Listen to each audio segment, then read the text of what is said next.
여러분, 예수 그리스도를 믿고 회심한 사람을 가리켜서 그리스도인이라 말하죠. 예수 믿는 사람들을 가리켜서 그리스도인 혹은 예수쟁이라고 하는데, 이 그리스도인 된 우리는 분명한 변화를 거쳐야 합니다. 어떤 변화가 일어나야 하냐면은 꿈이 변하는 변화. 여러분, 어렸을 때 가지고 있는 꿈을 어른까지 그대로 쭉 가지고 나가는 경우가 그렇게 흔치는 않아요. 세상을 살아가면서 어렸을 때는 대통령이요 그랬다가도 점점 커가면서 현실을 파악하면서 그 꿈이 점점 줄어들죠. 그래서 나중에는 공무원, 근데 공무원도 되기가 어렵다고 해. 어찌되었든 꿈이 계속 변해가는데, 특별히 그리스도인들은요, 이 꿈이 변해야 돼요. 어떻게 꿈이 변해야 되냐면은 나의 꿈이 아니라 예수님의 꿈으로, 예수님께서 원하고 뜻하고 바라는 그 예수님의 꿈으로 이 변화되어져 가는, 그게 바로 그리스도인의 모습인 줄로 믿습니다.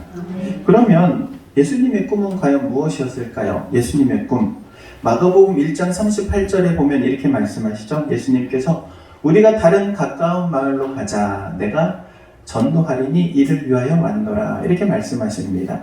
예수님께서는요, 영혼을 구원하시기 위해서, 전도하시기 위해서 이 땅에 오셨어요. 그리고 천하보다 귀한 영혼들을 복음으로 구원시키고자 이 땅에서 공생의 사역을 하신 것이죠. 뿐만 아니라 십자가에 못 박혀 돌아가시고 다시 3일 만에 부활하신 예수님께서 제자들을 만나시고 제자들에게 권면, 부탁, 명령하시죠. 뭐라고 말씀하시는 거 봤더니 마가복음 16장 15절에 이렇게 말합니다. 너희는 온 천하에 다니며 만민에게 복음을 전파하라. 그럽니다. 만민에게 복음을 전파하라. 마태복음 28장 19절 20절 말씀, 우리가 너무나도 잘 아는 예수님의 지상 명령 있죠.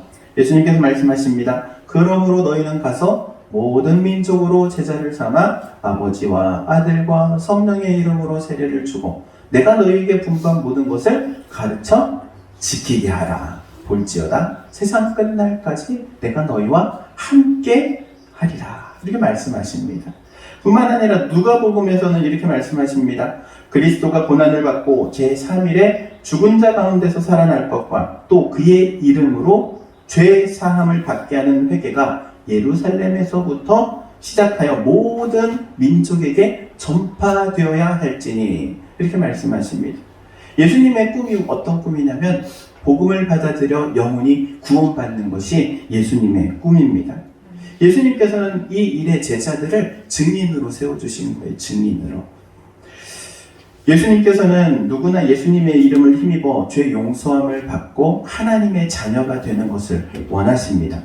그런데 제자들의 모습 어떻습니까? 제자들은요, 예수님의 그 꿈을 처음부터 이렇게 제대로 이어받은 건 아니에요. 베드로 보시기 바랍니다. 베드로는요, 예수님, 부활하신 예수님을 목격했음에도 불구하고 소식을 들었음에도 불구하고 나는 물고기나 잡으러 가야겠다 그러잖아요. 제자들이 다 뿔뿔이 흩어지려고 해요. 각자 자기 살 길을 찾아 떠나려고 합니다. 그런데 그랬던 제자들이 놀랍게 변화하는 계기가 있어요. 바로 오순절날 성령이 임하시고 나서 성령 받은 제자들이 놀랍게 변화하게 된 거예요. 여러분, 성령을 받으면 변화되게 됩니다. 도대체 그럼 어떤 변화가 일어나느냐? 크게 세 가지 변화가 일어나요. 첫 번째는 새로운 피조물이 되는 거예요. 새로운 피조물.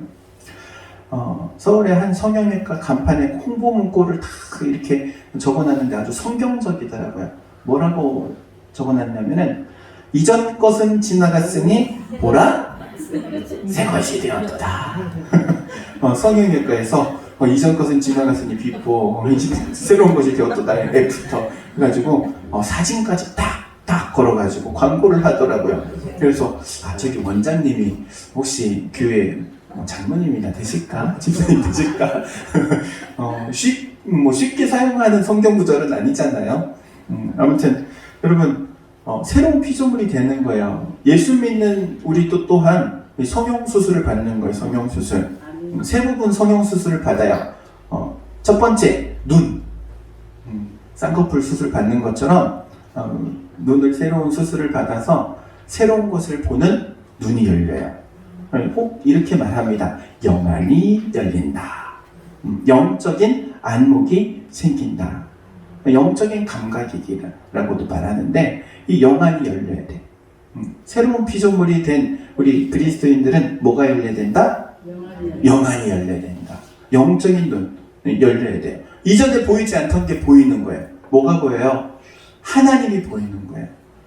천국이 보이는 거예요. 하나님의 나라가 보이는 거예요. 우리가 이 땅에서 살아가지만 세상 사람들은 보지 못하는 걸 보면서 살아가는 사람들이 우리 그리스도인인 줄로 믿습니다. 새로운 피조물이기 때문에 그래요. 그리고 또 하나 뭐가 바뀌느냐? 귀가 바뀌어요. 귀가 어떻게 바뀌느냐? 이전에 듣지 못하던 것을 듣기 시작해요. 귀신 소리 듣는 게 아니고 하나님의 음성을 듣는 거예요. 하나님의 음성을 들으면서 하나님의 인도하심을 받으면서 삶의 변화가 일어나게 되는 거예요. 할렐루야. 아멘. 아멘. 새로운 피조물이기 때문에. 그리고 정말 최후로 마지막 수술하는 데가 입. 요즘도 입술 수술하는지 모르겠어요. 예전에는 이렇게 입술을 두툼하게 하는 수술이 한참 유행일 때가 있었는데, 그리스도인들은요, 하나님께서 입술을 새롭게 해주셔가지고 무엇이 바뀌느냐? 언어가 바뀐다. 뭐가 바뀐다고요? 언어가 바뀌어요. 말이 바뀌어요. 어떤 말을 하게 되느냐? 믿음의 말, 긍정적인 말. 여러분, 가르쳐주지 않아도 쉽게 하는 게 부정적인 말이에요. 할 수 없어, 안 돼, 못해. 이거는 누가 안 알려줘도 쉽게 해요. 그런데 아무리 가르쳐줘도 안 되는 게 있어요. 뭐가 안 되냐면은 할 수 있다, 하면 된다, 하자. 이거는 아무리 가르쳐도 안 돼. 까먹어. 쉽지 않아요. 그리스도인들에게 하나님께서 허락하시는 이 새로운 피조물의 이 놀라운 성형수술의 능력이 여러분에게 있기를 주의 이름으로 축복합니다. 눈, 영적인 것을 보는 눈. 귀, 하나님의 음성을 듣는 귀. 입, 믿음의 말을 하는 입. 할렐루야. 아멘. 그리고 성령을 받으면 두 번째 어떤 변화가 일어납니까? 하나님께서 기뻐하시는 일에 집중하는 거예요. 하나님께서 기뻐하시는 일이 무엇일까? 그걸 찾아요. 그리고 그것을 행해요. 성령을 받으면 삶의 우선순위가 나에서 하나님으로 옮겨가요. 그래서 이전에는 내가 좋은 걸 원해 하고 내가 좋아하는 걸 했어요. 내가 좋아하는 걸 찾았어요. 그런데 은혜를 받고 성령을 받으니까는 내가 좋아하는 것에서 이제 하나님이 기뻐하실 게 무엇일까를 고민하고 그것을 찾아가기 시작해요. 여러분, 내가 좋아하는 거는 나는 노는 거 좋아해. 노는 거 싫어하는 사람 있어요? 공부하는 거 별로 안 좋아해. 공부하는 거 좋아하는 사람 있어요? 정말 공부가 좋다. 그러면은 저랑 좀 친해지죠. 근데 성령이 다 임하시면은 내가 좋아하는 거를 하려고 하는 게 아니고 하나님께서 기뻐하실 게 무언가를 찾다 보니까 내가 싫어도 그걸 하는 거예요. 그 길을 찾아가기 위해서. 할렐루야. 아멘. 하나님께서 기뻐하시는 일이 무엇인지를 고민하는 것. 에베소서 5장 10절에 보니까는 이런 말씀을 합니다. 너희가 전에는 어둠이더니 이제는 주 안에서 빛이라. 주 안에서 뭐라고요? 빛이래요. 환하게 빛나는 그 빛. 그러면서 주를 기쁘시게 할 것이 무엇인지 생각하라. 그럽니다. 여러분은 세상 가운데 빛이에요. 빛. 있는 그대로의 모습이 빛이에요. 눈부셔. 옆 사람 한번 봐봐요. 눈부신지. 차마 눈을 못 뜨겠어. 빛이 나서, 흉측해서가 아니고 빛이 나서. 먹고 마시는 모든 문제보다 더 중요한 문제가 있다는 사실을 깨닫게 돼요. 그래서 예수님께서 말씀하시잖아요. 무엇을 먹을까, 무엇을 마실까, 무엇을 입을까? 염려하지 말라. 이 모든 것이 다 너희에게 있어야 할 줄로 이미 아시느니라. 하나님 아버지께서는 우리의 필요를 이미 알고 계시고 그것을 채워주신대요. 그렇기 때문에 그러므로 너희는 먼저 그의 나라와 그의 의를 구하라. 그리하면 이 모든 것을 너희에게 더하시리라. 이렇게 말씀하십니다. 여러분, 효자가 어떤 사람이 효자인지 아세요? 부모님 말씀 잘 듣는 부모님 말씀 잘 듣는 사람. 부모님 뜻을 알고 부모님의 뜻을 따르는 사람이 효자예요. 부모님한테 무조건 잘한다고 해서 부모가 보기에 효자가 아니고 부모 뜻을 따르는 그 자녀가 효자인 거예요. 하나님 앞에도 마찬가지인 줄로 믿습니다. 하나님의 뜻을 따르는 게 하나님께서 기뻐하시는 거예요. 그리고 성령을 받으면 또 어떤 변화가 일어납니까? 이 최종적인 변화라고 말할 수 있습니다. 복음의 증인이 되는 겁니다. 누구의 증인이 된다고요? 복음의 증인. 예수 그리스도의 그 복음의 증인이 돼요. 그래서 그의 삶을 통하여 그의 언어를 통하여 복음을 증거하게 돼요. 예수님께서 오늘 본문 말씀 이렇게 말씀하시잖아요. 오직 성령이 너희에게 임하시면 너희가 권능을 받고 예루살렘과 온 유다와 사마리아와 땅끝까지 이르러 누구의 증인이 되리라? 내 증인 예수 그리스도의 증인이 되리라. 그럽니다. 여기에 놀라운 축복이 있어요. 어떤 축복이 있는가 하면은 삶의 영역이 확장되어져 가는 축복이에요. 예루살렘에서 끝나지 않고 온 유다로 사마리아로 땅끝으로 점점 삶의 영역이 확장되어져 가요. 여러분의 삶에 확장의 은혜가 있기를 주의 이름으로 축원드립니다. 만나는 사람들이 나의 편이 되어주고 만나는 사람들이 나의 통역자가 되어주고 할렐루야 아멘. 여러분의 삶의 영역이 계속해서 확장되어져 가는 놀라운 은혜가 누구에게? 증인의 삶을 사는 사람에게 임하는 거예요. 여러분, 증인이 되면 세상 법정도 증인에게는요 하루 일당을 쳐줘요. 저도 서울에서 법원에 한번 가본 적이 있어요. 증인으로 출석을 했어. 출석을 해가지고 이제 증언을 다 마치고 나오는데 거기에서 이제 일하는 분이 이제 부르더라고요. 부르더니 봉투를 하나 주대요. 그래서 하루 일당을 주더라고. 여러분, 세상 법정도 증언을 하면 일당을 주는데 하나님은요 그보다 더 큰 것을 우리에게 허락하시는 줄로 믿습니다. 증인의 삶을 사는 이에게 하나님께서 그 삶을 책임져 주시는 거예요.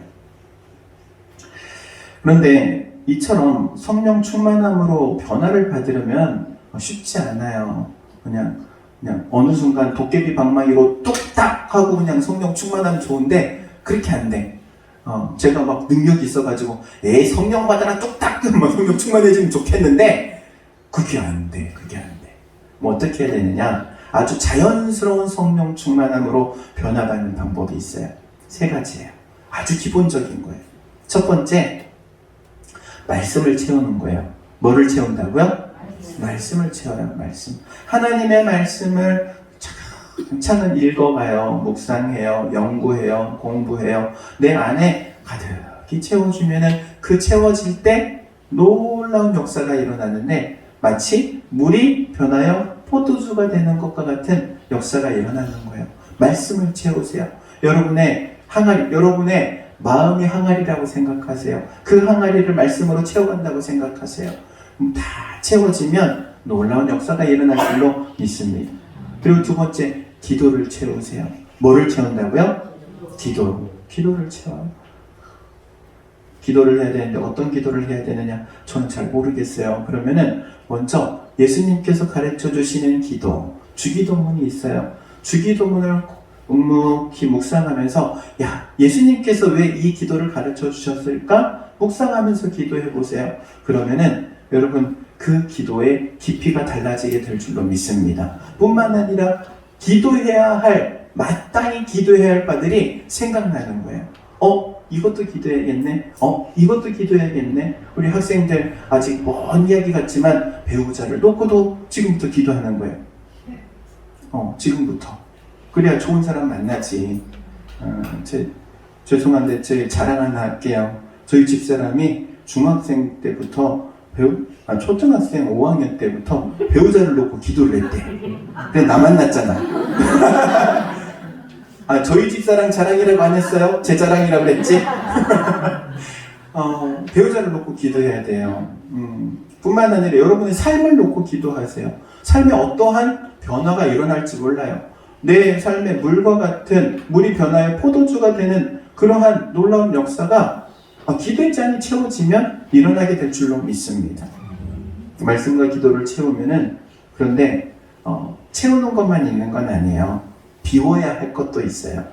버려야 할 것도 있어요. 예수님께서 이렇게 말씀하세요. 누구든지 나를 따르려거든 자기를 부인하고. 나를 부인한다는 것은요, 나를 내려놓는 거예요. 내 생각을 내려놔야 돼요. 내가 가지고 있는 가치관도 내려놔야 돼요. 그리고 그 내려놓은 자리에 무엇을 채우느냐? 자기 십자가를 지고 나를 따를 것이라 그럽니다. 주님께서 주시는 비전이 있어요. 십자가라는 비전이 있어요. 그것을 지고 따라가면 주님께서 우리를 증인의 삶으로 인도해 주실 줄로 믿습니다. 사랑하는 성도 여러분, 오늘 성령 강림절인데 이 성령 강림절 주님께서 우리에게 성령으로 충만케 해주시기를 기도하시기 바랍니다.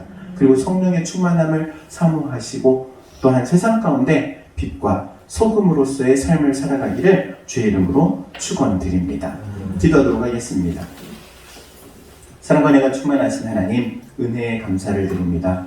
오순절 마가의 다락방의 성령의 능력이, 그리고 성령의 충만함이, 그리고 성령으로 그 가운데 역사하여 주심으로 모든 제자들이 하나님께서 원하시는 삶을 살았던 것처럼 우리 또한 성령으로 충만케 되어 하나님을 기쁘시게 하고 하나님의 마음을 흡족해 하는 삶을 살기를 원하오니 하나님께서 우리 가운데 성령으로 충만케 하옵소서. 하나님께서 우리의 삶을 붙들어 주시고 걸음걸음 친히 인도해 주셔서 예수 그리스도의 복음을 증거하는 증인으로서의 삶을 살게 하실 줄로 고백하오며 그리스도이신 예수님의 이름으로 기도하옵나이다.